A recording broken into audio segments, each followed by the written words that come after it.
Assalamu alaikum wa rahmatullahi wa barakatuh.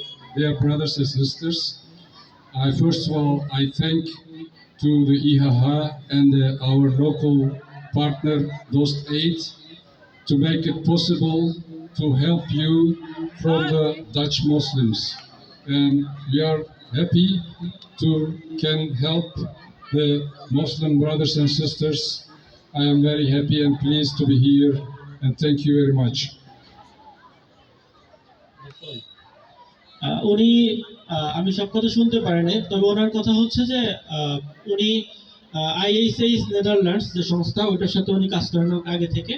উনি আজকে এখানে আসছেন, প্রোগ্রামগুলো দেখে অনেক খুশি হয়েছেন এবং ওনার সাথে আমি গত 3 দিন ধরে আছি। আসলে উনি সব জায়গায় গিয়ে বলতেছেন বাংলাদেশ একটি অপার সম্ভাবনার দেশ। বিশেষ করে উনি আমাদের কৃষি কাজগুলো দেখে উনি বলতেছেন যে কত সুন্দর, এখানে কিছু বললে হয়ে যাচ্ছে, মানে বীজ দিলেই কিছু হয়ে যাচ্ছে। এই জন্য উনি বলছে বাংলাদেশ অনেক সম্ভাবনার দেশ এবং উনি আমাদেরকে এবং যারা সোশ্যাল কাজ করে তাদেরকে অনেক বেশি কৃতজ্ঞতা জ্ঞাপন করছেন। তো সম্মানিত